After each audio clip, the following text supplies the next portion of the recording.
Hello, everyone. Welcome. Oh, we've got such a fabulous lineup for you tonight. Hi, I see some familiar faces. Thank you for joining us here at the Foundation tonight. My name is Lori Hammel. I'm super excited about this panel. We're going to talk tonight about creating new work. What does it take? We all know that we want to be in new work, right? But let's get some behind-the-scenes thoughts about that and what directors are looking for and the best way to present yourself when you are auditioning for new work. So what I'm going to ask is that we go along the panel here. Please introduce yourself, and if you don't mind, tell us what draws you to new work. Okay, would you like to start? Yeah. Hi, everybody. I'm Sash Bischoff. I tend to direct new plays and new musicals, and I guess I'm most interested in, if you're re-envisioning a piece, you have a skeleton to work with, but with a new piece, you get to put the bones together for the first time and get to see a production come to life for the first time. So I'm excited in that first spark. Wonderful. I'm Kel Haney, and I'm excited about new work because I just love collaboration. So the idea of having such a close collaborative relationship with the playwright is always really enticing to me. I feel like frequently as a director, it's a little lonely that, it's like I do my work, which is very different than the playwright, which is very different than the actors and also the designers. And so to have somebody in the room with me as much as possible and to get to work so closely as the play's being written, that's my jam. Wonderful. Margot? Me too. That's what I was going to say.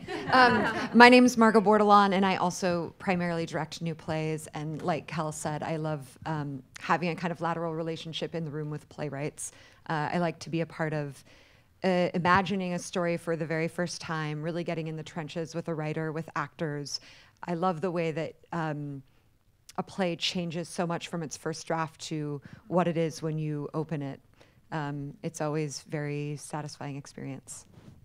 I'm Colette Robert. I direct new plays and musicals as well. I agree with all of these ladies. And I also love the feeling, when I work on a new play, of feeling like an explorer, like I'm going somewhere no one else has gone before with an artistic partner. I'm Moritz von Stuelpnagel, and I agree with everything everybody else has said.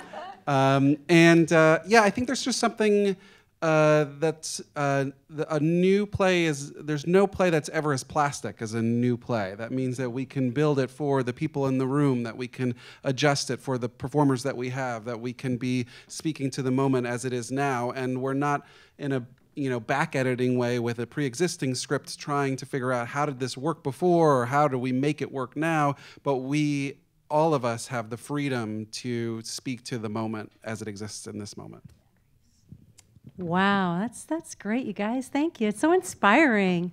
So let's just kind of start at the beginning, since we have a room full of talented and eager actors.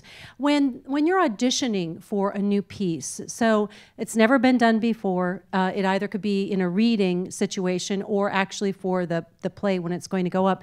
What are some suggestions that you would give to actors looking at something that has never been done before? I'll start. I'll do it.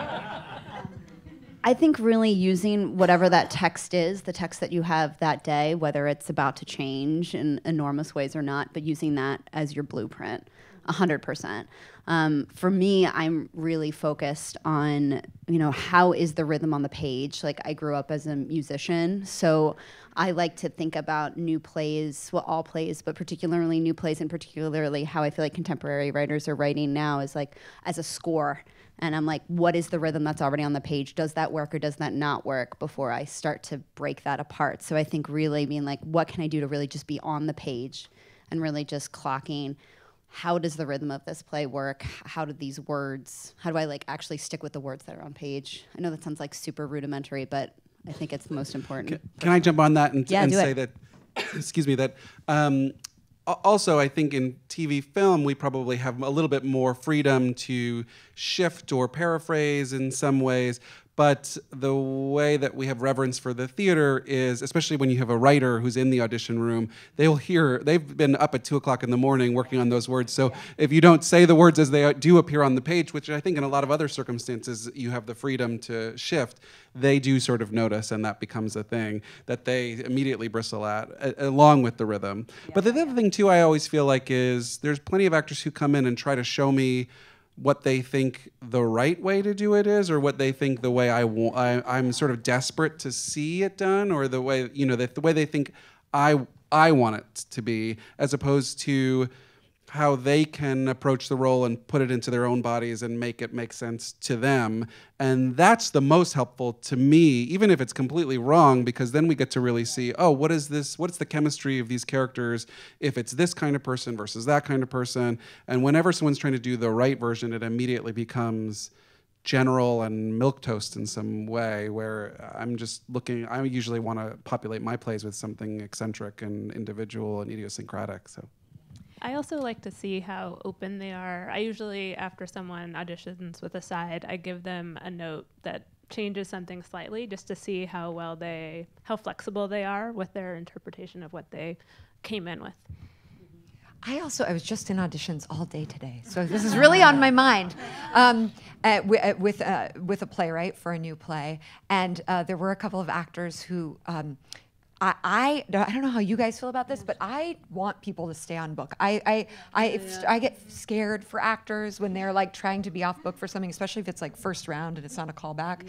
And I always feel like it feels more important to have that script in your hand and be saying the correct words, so you're not playwriting from the stage, than doing the thing that Moritz was talking about, which is, you know, improvising lines. I do think it's like, ooh, no, in the theater. I would also jump on board with Colette's point about flexibility and just say that sometimes I in the room or the writer in the room will know exactly, or we think we know exactly who that part is supposed to be, and sometimes we will have absolutely no idea. And so, you know, I mean, this is a general rule for actors in general, but, you know, to be able to be as flexible as possible, to come in with, you know, how this character speaks to who you think it is in your core, but then being completely adept to changing courses with the direction would be great. Anything else anyone wants to add about that? Okay. That's everything you need to know. Done. And they're ready. Okay, so, you know, you hear that it's a good idea to get on board with a project early on. However, there's no guarantee as you go through that you will continue on with that project. Can you tell me a little bit about why being a part of a reading, even if something should happen that you won't, you know, the actor won't be going along with the whole way, you know, why it's important and how you could make the best out of that experience as an actor, doing something early on with the readings? I have such a troubled relationship with one-day readings. I don't know if you guys do too, because there's only so much work you can actually get done on a play, like meaningful work you can get done on a play in a day. But the way that I've really come to approach it is it's great playwright dating for me, and it's great actor dating for me. It's a great way that I like meet new actors really quickly. So even if neither of us go on to have a relationship with the play, I've met a number of actors now in New York City that I've cast in other productions of other plays or other workshops because I met them through a one-day reading and I was very impressed or taken with them. Every job's an audition, even for directors. Yeah, I was going to say similarly, Margot. I think the thing to remember is that the directors aren't necessarily going to stay attached to this particular project either. You know, I mean, that's just the nature of what we do and what we make. I just like to encourage the people with whom I'm working on a one-day reading or whatever, a workshop for a week, just to treat yourself to like giving everything you can to finding that character and finding this play on this day, because like you get to play this role on that day. You get to be part of this, creating this ensemble, whether that's for a day or for a week or for the run of a show. So like I just think really living in that moment and treating it like it's yours as opposed to, you know, thinking about it as an audition. But I think that about auditions too. I'm like, go play that part for 5 minutes and enjoy playing that part for 5 minutes and trying to keep out the larger sense of that. It's hard though, because you know, I know that actors contribute when we're in a reading or a workshop, and I know that we contribute, but like you say, that we may not go on. And so what is your contribution worth? What is your, knowing that you aren't going to go on is a sticky question. And it's a question where a lot of bitterness can resound and or just reside or stem from or whatever. But currently, the way the American theater is structured is for the development of the new play, and we will often contribute, and that will not be honored really in any way, sometimes not even a special thanks on jobs that I've lost. And that's, that's just what happens, right? But I've also taken jobs from other people or not taken them specifically because I wasn't, out in a Machiavellian way trying to, but someone said, I want you to direct it, and I'm like, oh, great, a job, thank you. Yeah. But I will say some people appreciate the contribution, some don't, and that's life, and I like to believe that I want to flatter myself in saying that I do recognize that people are giving and trying to contribute, and maybe they have really great things to say, and maybe I still can't take them with me, but I'll try to remember that they were such a wonderful team player on a new play, and I think that is a sort of long game goal as opposed to the short game of that one job, I guess. Yeah, you never know where the next opportunity is going to come from. It's, but I do think that, and it is hard. We're all echoing and saying it is hard, but I think that for everybody involved in the new play development process, you need to bring a sense of egolessness because, your character after the reading may be cut, or it may be you decide that it's going in a completely different direction, and the playwright realized that because you had such a strong and definitive take that they thought, oh, actually, that's not what my play is about at all.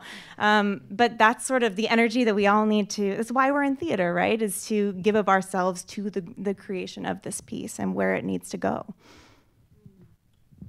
Lovely. It's so great to hear you sort of like pull the curtain, and we can see a little bit behind the scenes because it's so easy to take it personally. It's so easy to think, oh, if only I had done this other way, I would still be with the project.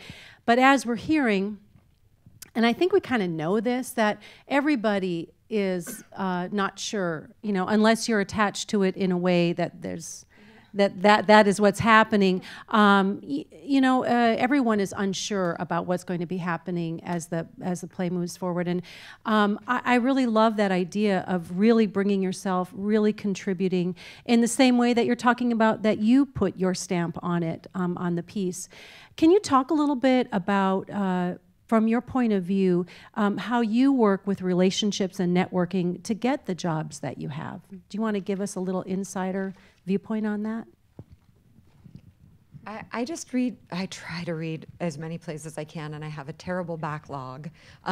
So I'm very imperfect with that, but I try and read a bunch of plays and meet with playwrights and go see plays and write people afterwards, but also not in a Machiavellian way where I'm trying to poach them from other directors. But just reading. I just read a lot of plays and meet with playwrights. Yeah.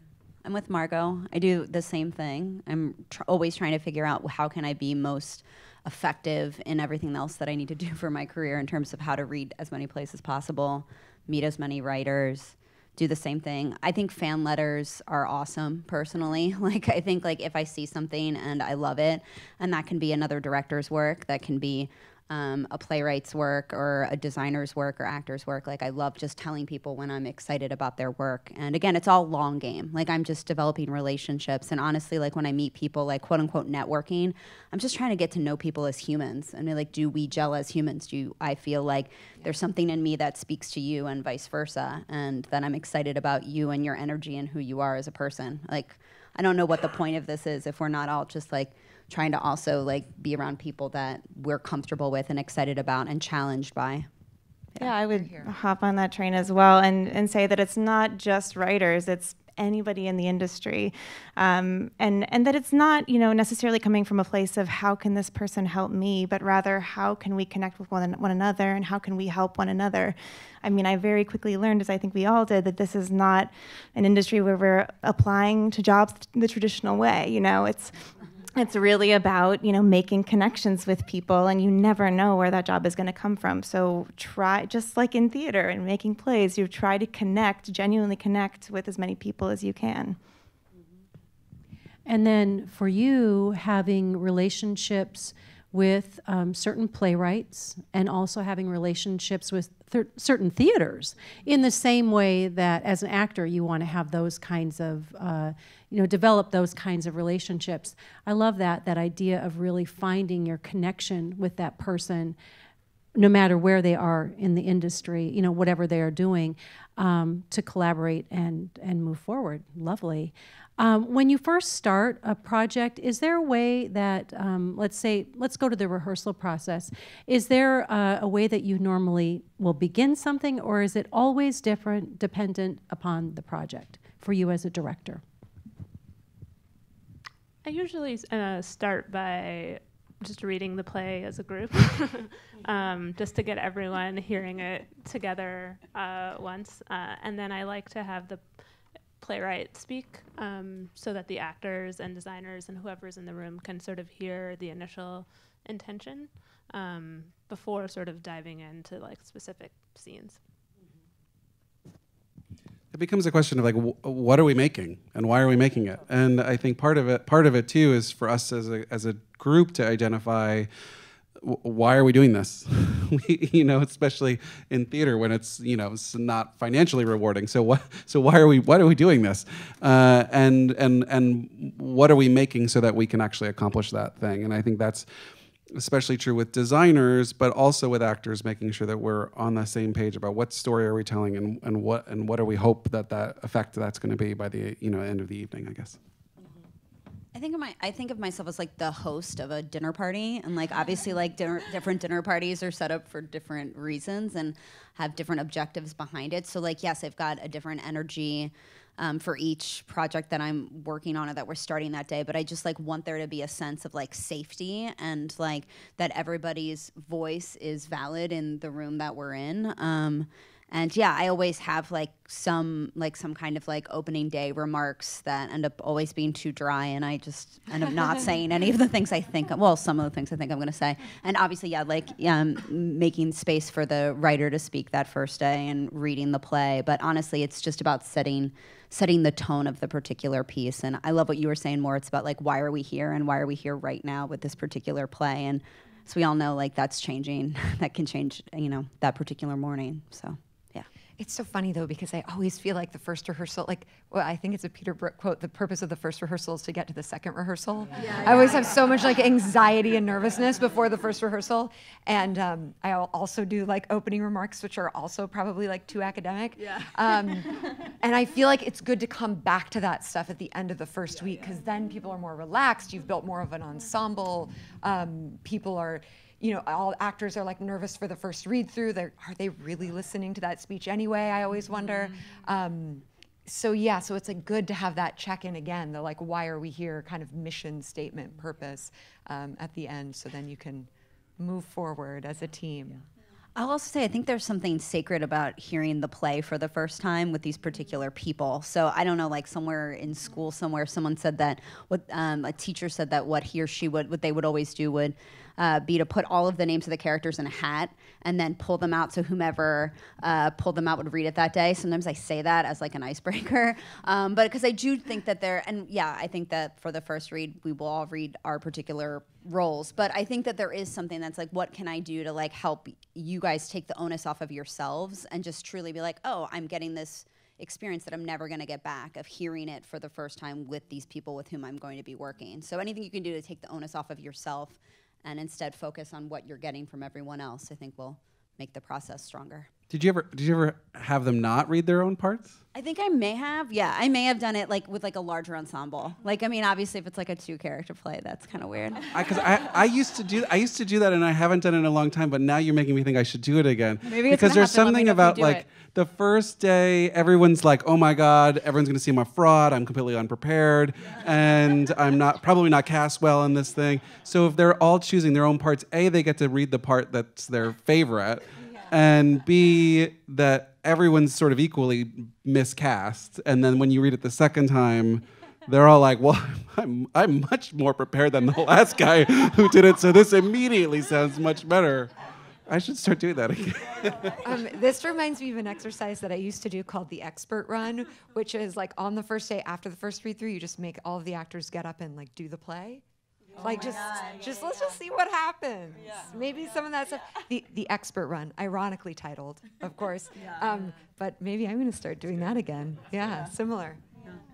One thing that I would say is consistent about my process, because sometimes I'll get actors up on their feet and sometimes we'll do table work, although I don't really like a lot of table work, is I ask a lot of questions. And I do that because casting is so crucial to me. I really, place a lot of value in smart actors who I feel really have a sharp ear into the character, and especially in a new play development process where we're still trying to figure out how the play itself works. Trying to get their window in, and maybe they have the wrong take, or maybe they have the right take, but I think an actor with a smart ear about his role is crucial at the very beginning. Do you prefer to have the playwright there or not there when you're doing when you're going through the rehearsal process? I think at the beginning, especially, I like the playwright there. There are times when I think the playwright should leave, like tech. But I think at the beginning, I think it's crucial for the playwright to hear and make changes in the room, or go away and bring in a new version of a scene the next day. I feel like, different playwrights have a different degree of like awareness of self and of like what's best for them and what's best for the process. And some people know exactly when they want to be in the room and when they don't want to be in the room. Some people don't. Sometimes there's conversations that need to be had. But yeah, I think it's like very different. To me, it really depends on the particular circumstance. And yeah. Yeah, I'm the same way, but I would say as a general rule, I want them there whenever I can have them there. I think that even if it's a difficult person, I think that they have a wealth of information always to offer, and so I'm the type of person that is always looking for contributions from the ASM, the intern, and particularly the playwright. I'm always looking to see, where am I on track, where am I off track. Well, and the fact that we're having a conversation about the ability to even have a playwright in the room. And when you think about it, obviously with new works, that doesn't necessarily mean you even have access to that playwright, but talk about all the classics, they're never going to show up unless they're in ghost form or something like that. But I mean, it's just such a different take on things when you're developing something new. And I would imagine it might even be more important choosing the people that are going to go on that journey with you, because dealing with things like rewrites or somebody's cut, from the show as you move on, those kinds of things, the ups and downs. But what I like that you're talking about is contributing no matter what, and knowing that hopefully you'll make some kind of a impression with the people that you're working with, and that hopefully that can turn into, as you say, the long game and be a part of things, as maybe at some other point in the career, your career or their career. When you are looking at really having major things happen to your play as you're going along, how have you best handled those kinds of frustrations with something that's new? It's never been seen before. You don't know. It's not tried and true. How do you, as a director, deal with that you have the ability to create something that's never been seen? But so does the rest of the process is also one where you really don't know what's going to happen. How do you deal with that as a director? When you say major things happen, do you mean that we're making major changes, or do you mean like that a script gets a major platform for production? Oh, I hadn't thought of that. I guess I was thinking about like being in the rehearsals and having something, that you have to email the actors at night and say, hey, guess what? This scene is cut, or here's all your new, here are your new scenes, and we're going to start on them tomorrow. I mean, that is such a different experience than having a tried and true play. So how do you, deal with that as a person and in helping your team to move forward? It's easy for us. We don't have to memorize it.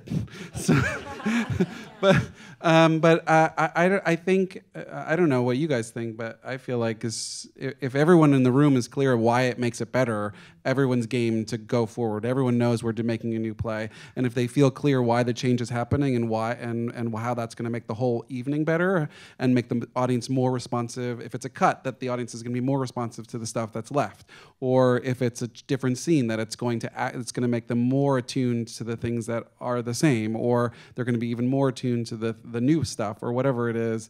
If everyone feels clear, then it's easier to motivate everybody and get everyone on the same page, I suppose. But that I just have to crack the whip. You guys have to do it in the end. But I do think that's right. I think if you can explain clearly why it's necessary dramaturgically, then actors are on board. Hopefully they're not so caught up in their own role that they can't see the bigger picture of the play.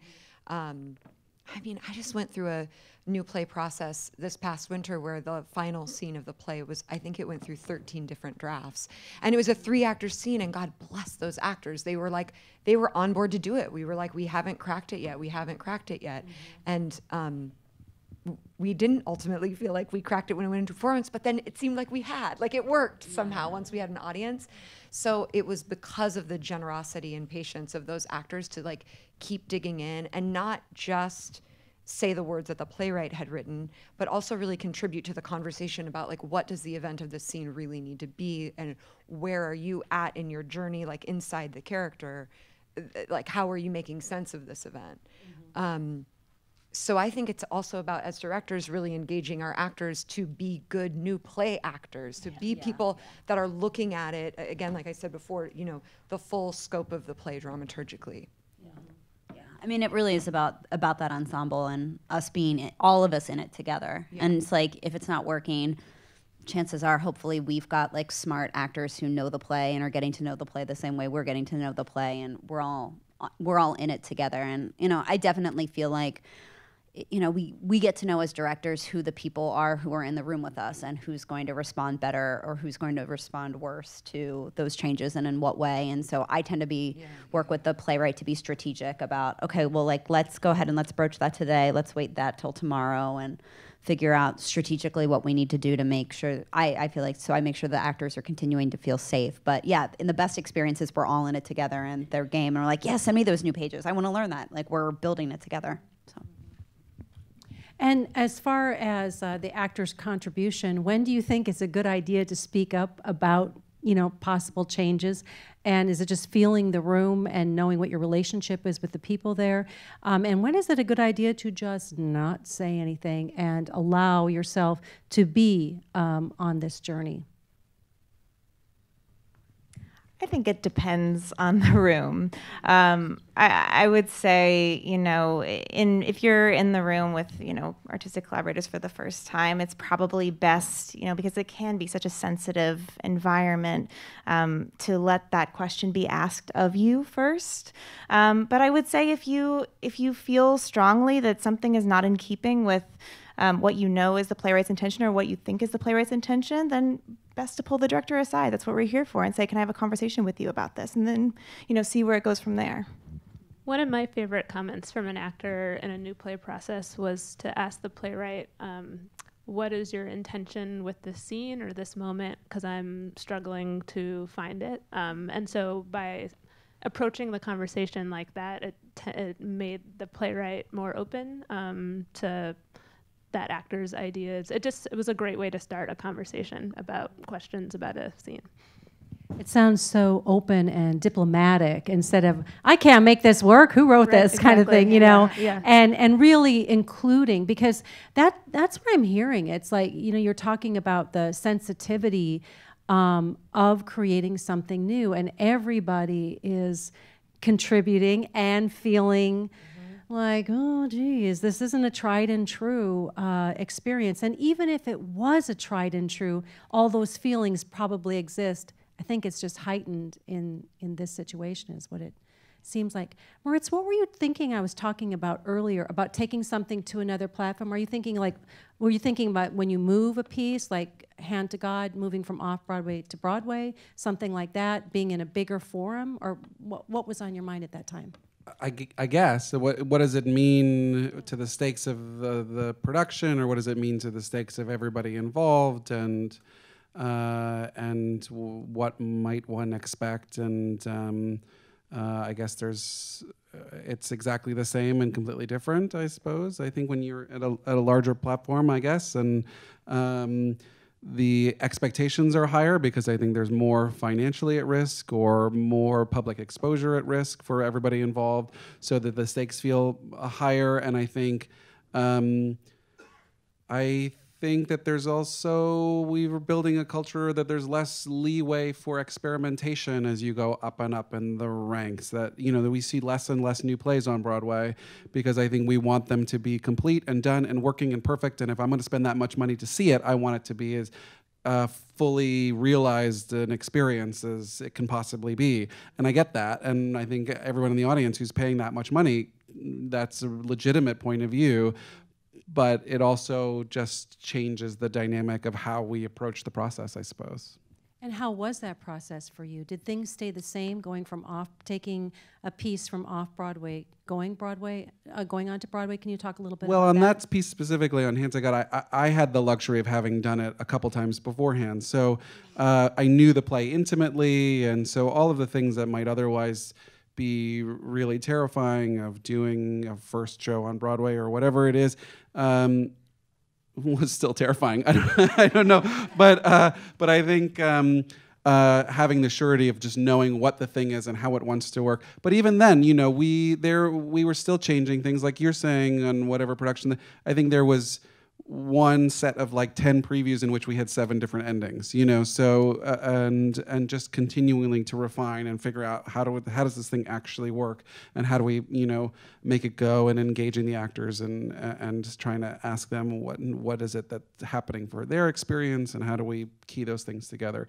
So but in some ways, I don't know, I mean, I guess the pressure is just there's less room. Previews aren't really a thing because word of mouth begins right away, and so everybody who's looking over your shoulder wants it done right away because that's when the word of mouth begins. And even though you are making changes, it needs to be as complete as possible, as early as possible. And I certainly still do that in wherever I'm doing a show, but that I think is one of the dynamic challenges, that you have, I suppose.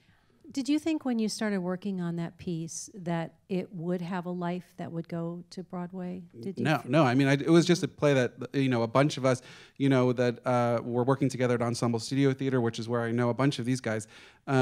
We just liked working with each other. The playwright and I had been circling each other, wanting to work on something. He wrote it for 2 of those actors, Steve Boyer and Geneva Carr, and we just made a play that we would want to go see, and it really felt like that play allowed us to do all of that, and then other people liked it, and we were like, great, and they're like, this should have a future life, and we said, yeah, sure. Who do you know? And so it was a long, circuitous journey. There were several times where we thought the play was just going to get put on the shelf and never have another life whatsoever. So it's kind of a miracle that it kept finding a way to come back into the light. And we were very thrilled about that. But at the time, we were just making the best play we could make.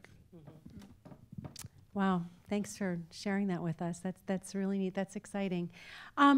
I was wondering, do you feel as though you become defined by the type of projects that you work on? In so many ways, like, say, an actor will feel like, I'm typecast. Do you feel as though that people know you maybe for a certain way that you direct it? Is that something you would want?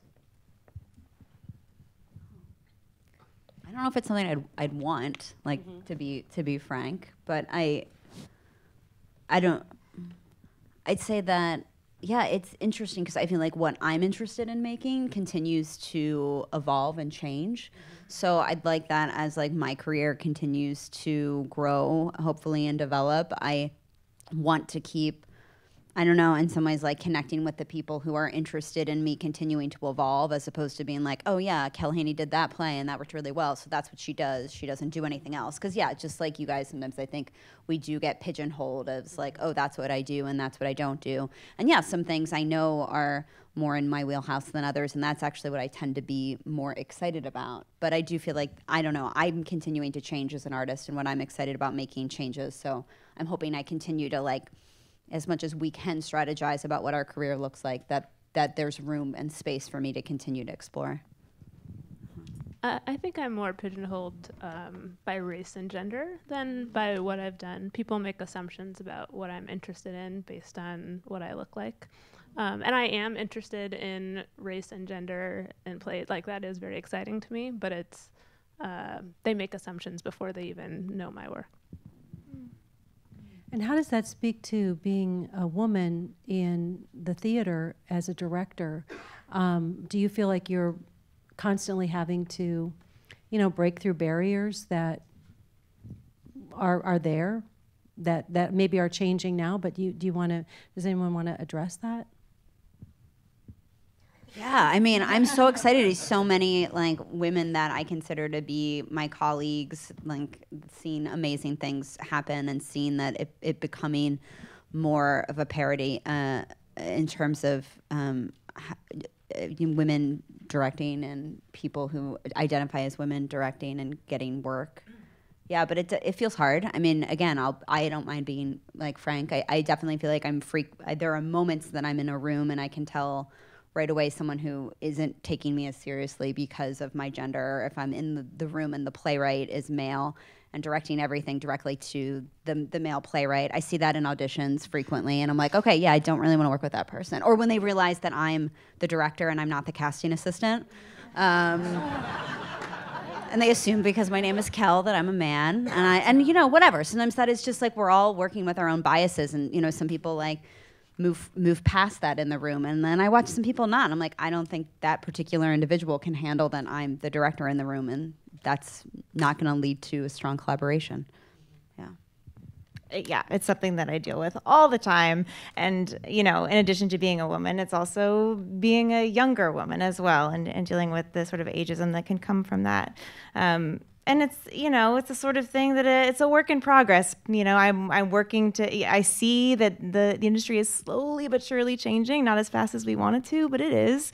And in the meantime, it's a self-reflective work of, what can I do? What sort of am I holding on to in myself, and how can I let that go and make it not about the fact that I'm a woman, and just sort of release that and speak person to person to everybody in the room.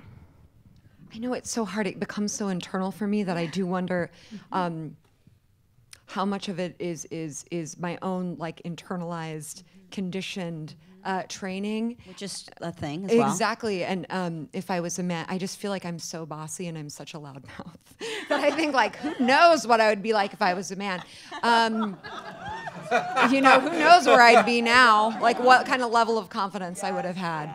I don't know. It really is a question that I continue to ask myself.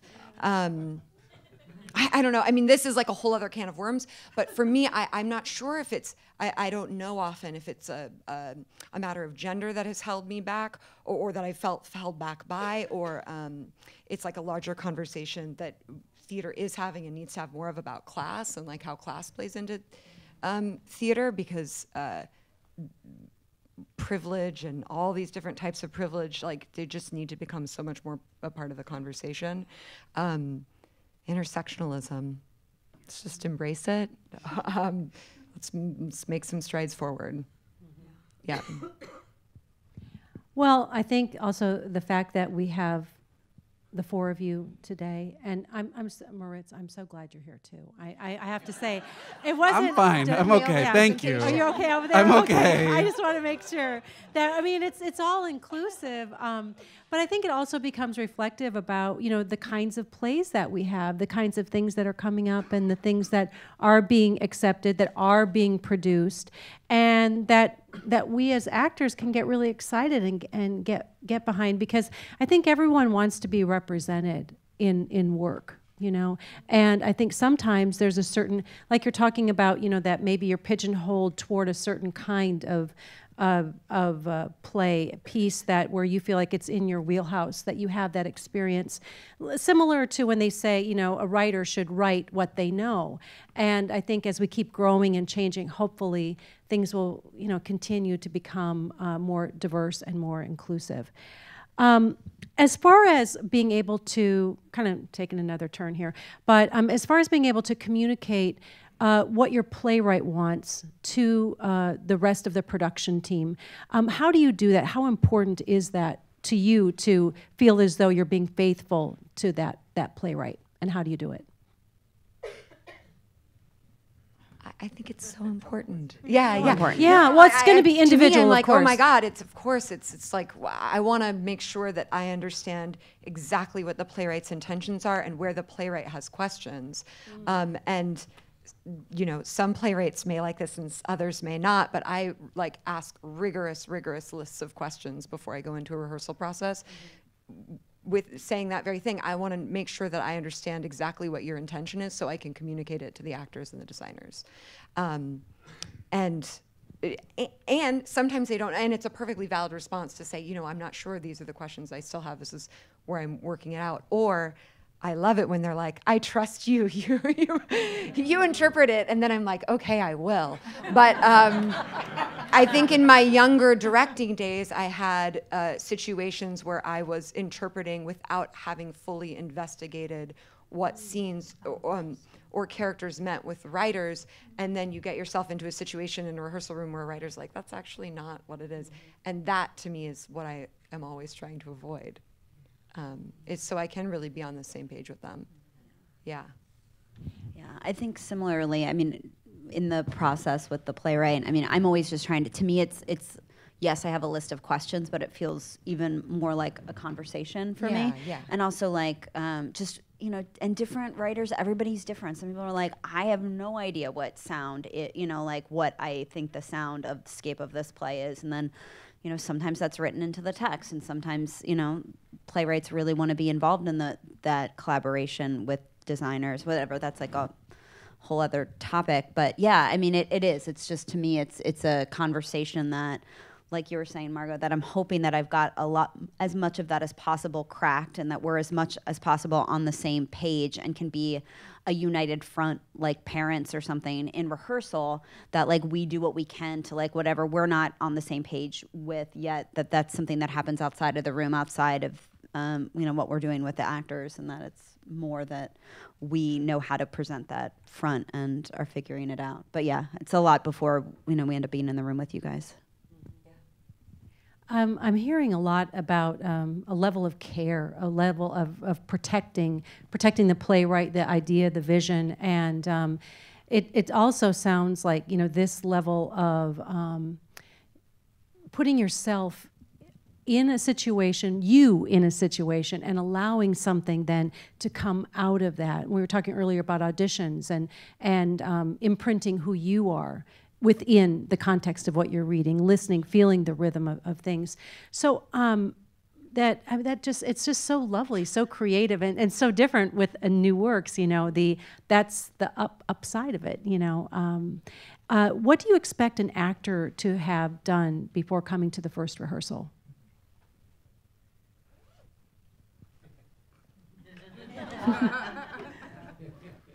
I mean, I think it's important to know the script as intimately as possible, even if it's going to change. I mean, I think that's what I feel like I run into, and if I know that there's going to be, I don't know, like I feel like sometimes plays are deceptively complex, that they're deceptively complex to memorize, to get into, and I think like, I don't know about you guys, I'd actually be curious to hear how you handle that, but I'm always like, kind of like edging the stage manager to say like, what exactly can you send? I mean, obviously we can't like contractually ask you guys to like come in and be off book, whatever, but I am always like trying to have that conversation of what can I do to make myself available to the actors. I do that prior to rehearsal. If anyone wants to sit down and have coffee, I'll do that. I won't approach them, but if they want that, I'll do that.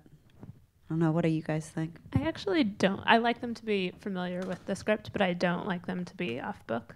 I feel like it sets a weird sort of tone, and it sort of shuts down change in like a weird way. I sort of like all of us to be like looking at this like painting together, if that makes sense. So yeah. I think something that is kind of difficult to articulate, but I think is important for me and with an actor approaching a script for the first time or in the early stages is the sense of perspective that they bring when they're reading their character for the first few rounds. I think there's just a subtle difference between reading your character and trying to get into your character versus reading your character as part of the play, and how does your character contribute to the story, and what are they doing on that train. So I would say trying to open yourself up to that the first few times you're reading the script, and also then just coming to the process with openness.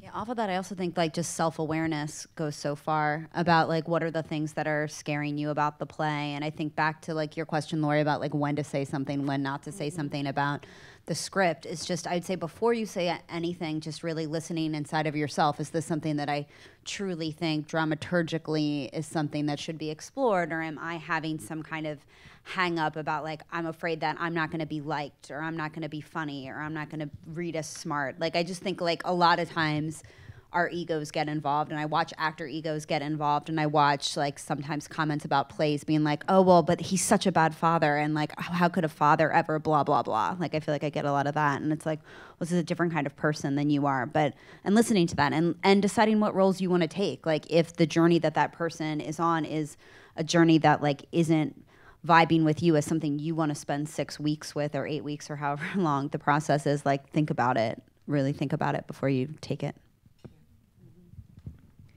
As far as coming in as a replacement, you're dealing with Dear Evan Hansen and having to have something that was a new work, you know, and now it's an established work. How to prepare for something like that, where you're coming in, you're auditioning as a replacement.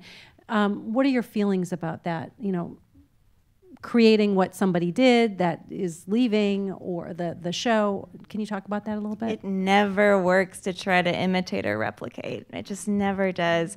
We just had a replacement for one of the characters on Broadway, and it was a difficult search, actually, but the person that we chose was so different from the originating actor.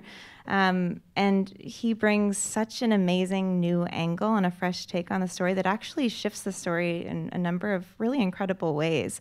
But none of us could have foreseen that in the room. We had no idea what the hell we were looking for. And he just came in and, you know, was honest in his approach and his take of the character. And it was different, but there was something that locked in that just felt really truthful.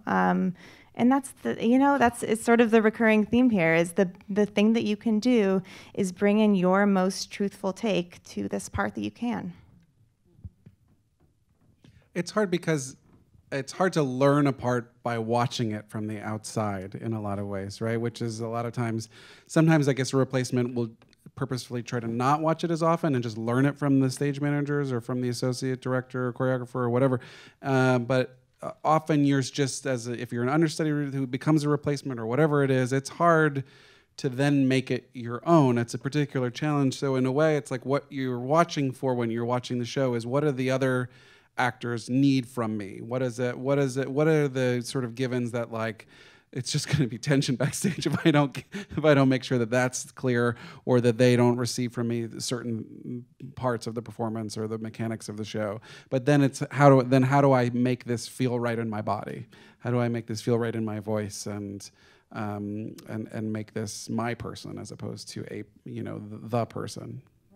When you were looking at doing your London cast for Hand to God, how did you decide, as far as did you look at the archetype of the character as far as doing the casting? I mean, a little. Like, there's some givens in the script that are required to be what they are, but in the end, they're just completely different people. And it was a completely different story, and similar in a lot of ways, but completely different in very notable ways. And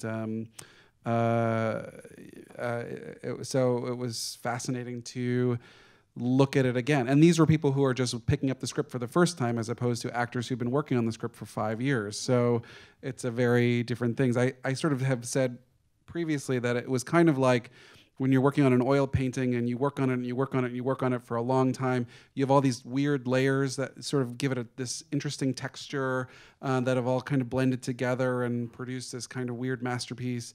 And then what happened in London was it was just starting with a clean slate. So in a lot of ways, the layers of all these other rewrites were not part of the chemistry of the performance, but what we had was something even I heard things that were cleaner. I heard things in the script that I hadn't heard before, so it was just very different. It was a very different experience to do it that way, I guess. Anyone else want to talk about that a little bit about? Okay, great. Thank you for covering it in such a great way. What do you wish that actors knew that you just feel like, actors can hit their head against the wall, that about certain things that you can't see? What do you wish actors knew about this process?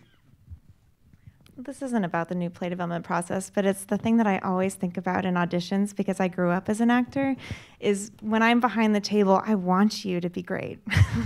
I really do. We're hoping to find the right person in you. Yeah, I mean, I just have so much, I also started out as an actor. I have so much empathy for the audition process, that we want you to succeed, that we know auditioning is terrible. I don't know, and that if you learn to have fun doing it, that you could be a wonderful actor, and you're just not right for this role necessarily with the particular other people that have been cast, and just learn to enjoy auditioning, and that it's its own little art form, because it rarely has to do with it. It never really has to do with you personally. It's like you could be a tremendous actor, and it's just it's a tough system, the audition system. I think just that none of it ever is personal, or like very rarely. I mean, obviously, if you know people, you know the person. Like, yes, there might be something personal, but like, it's not about who you are as a human being. Like, I think that it's so hard, and I have a real reverence for actors and what you do, and I'm like, wow, this is amazing and shamanistic, and like nothing that I would ever put myself at.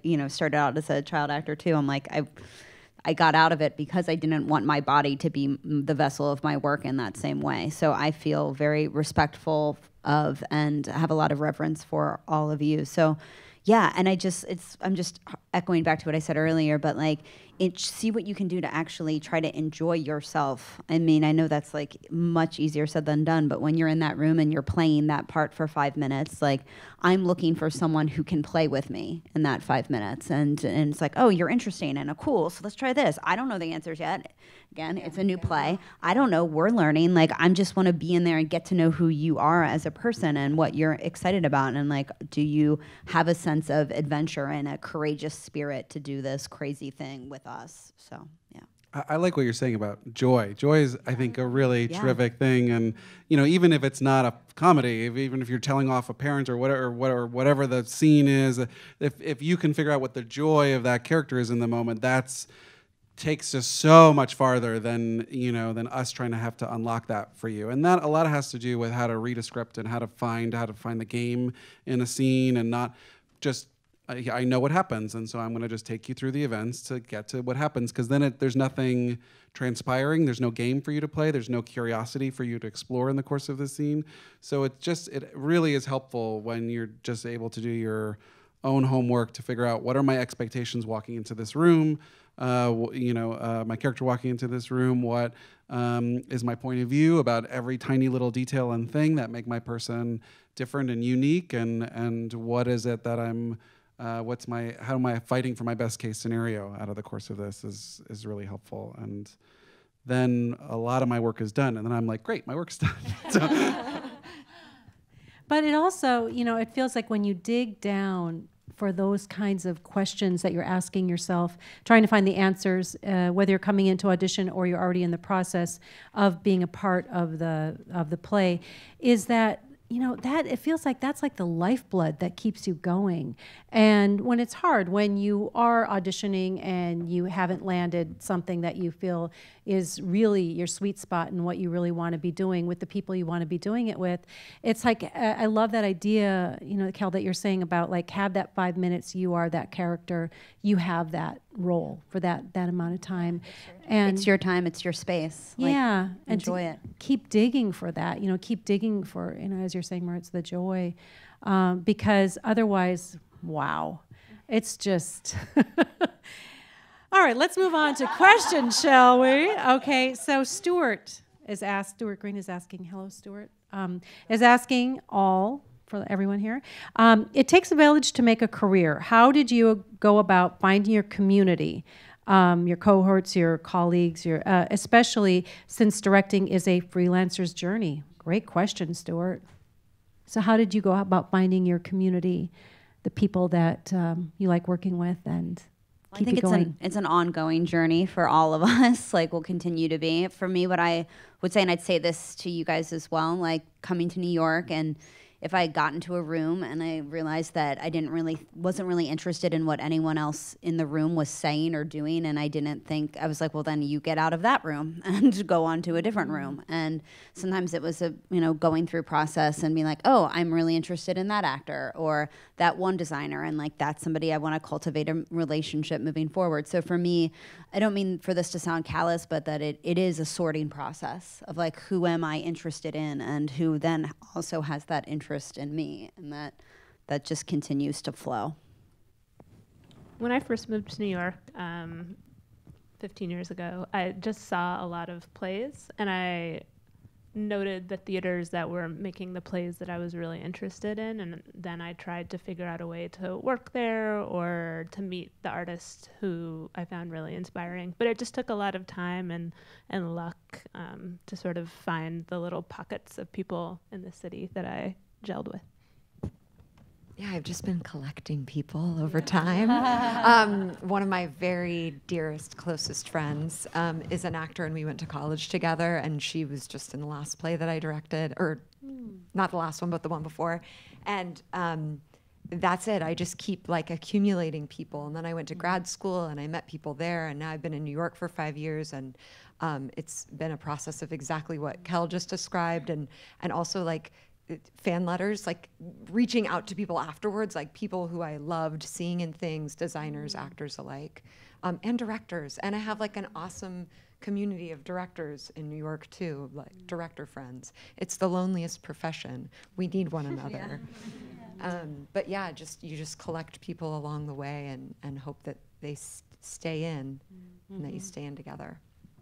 Yeah, for me, it's partially a question of taste and, do you love this person's work? But also it's about, do we approach work in the same way? Is there that sort of base level trust there, and what, how we're going about this? And is this the type of person that when things get shitty, that we just want to hang out with one another? That is part of it, for sure, because it can get hard. And you want people to have your back, the same way that you will. I mean, as the director, I think sometimes there can be this tendency to be like, all the answers, take us, on the ship, on the journey of this play. But the reality is we all have to bring what we bring to it. It's not just giving everything over. It's like staying aware, staying awake, being collaborative, knowing when to say something, when knowing not to say something.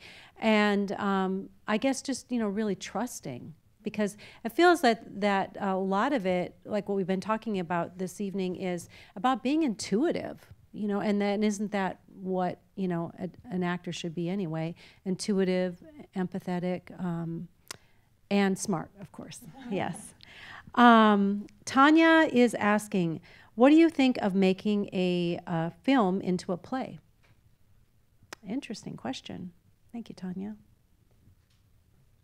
I think for me, when I read a play and, people are like, oh, what do you look for in a play? Well, the first thing I look for in a play or a musical is that it needs to be a play or a musical. Like if I read something and I'm looking for what's innately theatrical about the particular script that I'm reading. And I don't know about you guys, but I feel like I do come across things and I'm like, I don't really know why this is a play, and then that's not as interesting. So I would say, if you feel like there's something that is innately theatrical, that you feel like it is the reason that it needs to exist, not as a screenplay, but as a piece of theater, then go for it. It's just, again, it's so relatively thankless and without money attached to it that like there just has to be specific reason that it needs to exist in theater. Yeah. Mm-hmm. And the opposite then, when you take a film and turn it into a piece of theater too. Yeah. I would imagine are those similar things that you would look at as far as the script and the story. Yeah, I mean, I think, again, it's like, well, if it exists as a film, so what is different about making it on stage? What makes that valid and necessary? So, yeah. Thank you. Doug Laurie is asking, do you direct solo shows? I don't know if Doug has a solo show. Doug? He does, yes. Oh, he does. Okay. The question is, do you direct solo shows? I feel weird that I just spoke and then I'm going to speak again. But Doug, I have a piece that I created with an actor named Gardner Comfort who has Tourette syndrome. It's called The Elephant in Every Room I Enter, and it's a piece that we've worked on now for like 4.5 years or something. So it, I don't know, I've done a fair amount of solo work, and it's very different depending on the particular collaboration and what that actor needs from me. And I mean, the thing with Gardner is interesting because we created it from the get-go together. So like we are co-creators of that. So even though it's his story and he's on stage the whole time, this is something that like we came up with together. And I was actually the person like at the computer, which I've never been before, and like I don't know if I will send, afterwards. But anyway, it's I mean, I don't quite know if you've got specific questions about what you should look for with collaborators with your work. But I would say definitely if you're looking to work, and I guess if any of you are thinking about solo work, you just want to take a lot of meetings. You want to like have a lot of coffee dates and aren't just like, oh, that person is like, I see them as fancy or they could help me. Is that the person I really want? That might not be the right person for you and your work, and you want someone who can listen to you and really hear you and really see you, but who also is willing to give you some frank and maybe sticky feedback that you can decide whether or not that is what you want to hear and what you want to work with. But yeah, that's a really complicated and nuanced and unique relationship, and you should really give yourself care as you find your collaborators in that.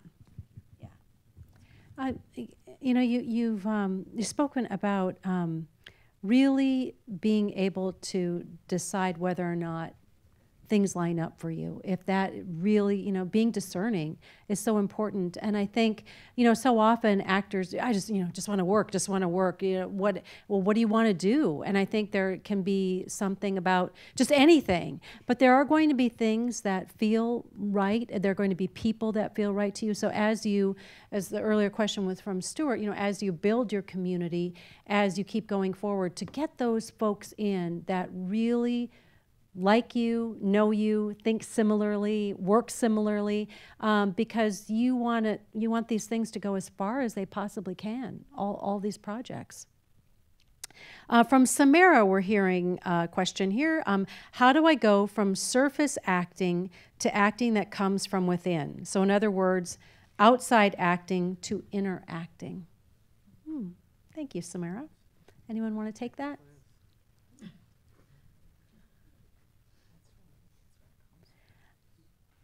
Hard question. Yeah, it is. So it sounds like it's something that is on her mind right now. So maybe just a kind of a clear answer on. I mean, I know this can be this is the whole world of acting. I think maybe Meisner class. Well, I think maybe, and I don't know about. I don't know if that's I don't know if any of you are acting teachers. I don't think any of us are, which I think is what you might be sensing, like our apprehension of like, how do we? Teacher. You are. So Margot is. So maybe Margot will say something. But a little apprehension of how to talk about that. I mean, I don't know. Someone in the front row said take a class. So I don't know. Talk to your friends about what classes they're taking. And I don't know, also like honor that, if you work from a place that's outward in, like start there. And then, maybe take a class and try doing just the opposite. I don't know. All right. So thank you, Samara, because it feels like a very sincere question. And, I think, too, as you keep moving forward, we'll find teachers, we'll find actors that we'll probably learn from as well as you're doing your work. So hang in there, Samara. And there's hello, Samara. Thank you for joining us, and thank you for asking such an honest question. Okay, so I have one more question here from the audience, and that is from Andrew. What advice do you have for actor-writers who want to perform their own work? So if you want to go ahead, we did talk a little bit that Doug had asked about doing, solo shows. So if you want to, what advice do you have for actor-writers who want to perform their own work? I just feel like Kel's advice was so smart. Right? It's like write, and go out on many director dates about finding the right collaborator, because I think that good new play directors are good dramaturgs, and they're people that are going to help you shape and edit your story, hopefully with compassion and humor. And so, and go and see a bunch of work, like seek out also directors that you would want to work with because you enjoy the work that you see.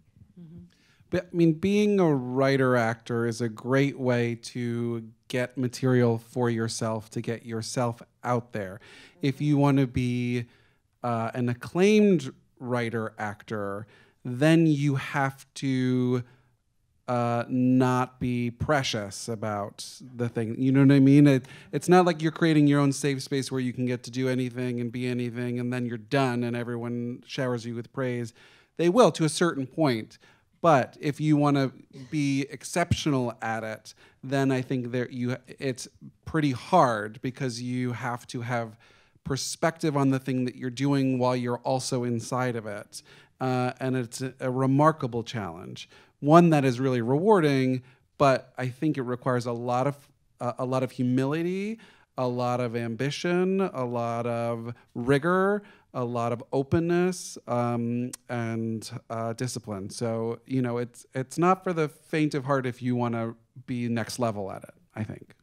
And I would say also find the actor writers that you love and maybe see if you can have coffee with them and find out how they sort of navigate doing both.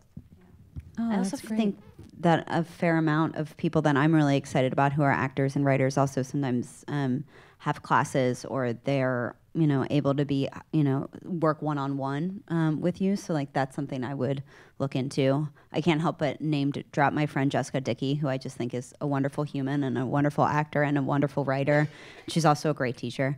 But I also think back to how to make the most of your 5 minutes in the room. I do really encourage actors to have some sense of agency in terms of their own creativity. So whether that is also writing, or whether that's having a different outlet that's, you know, a sport you like, or practicing yoga, or, you know, I think it's really important to find a way to live a balanced and well-rounded life, so that when you're in that room, you don't need that 5 minutes to be everything to you. Because like we can feel that, we can sense that. That's not useful to the process. So whatever you can do, that you're filling out the rest of your life with things that let that 5 minutes just be that 5 minutes.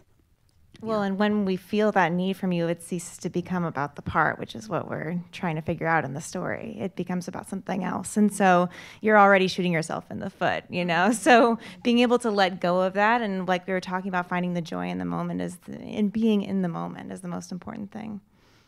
Wonderful. Well, we're wrapping up now, and I would like to ask if we could please have you give us your parting advice. Anything that you'd like to say that we weren't able to cover in the time that we had today. Do you want to start, Sash? I mean, you've given us so much. It's been so wonderful. I really appreciate it. Oh, thank you. Okay. Well, we have tons of other questions. I'm sorry we don't have time right now to do it.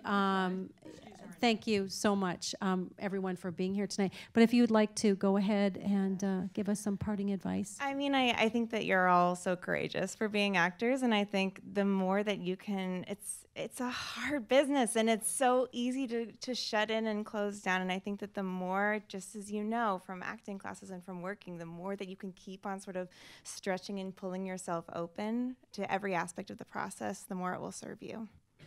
Thank you, Kel. I think I'm going to cheat and just say what I just said about, you know, having a well-rounded life that's not just the 5 minutes you're in the room.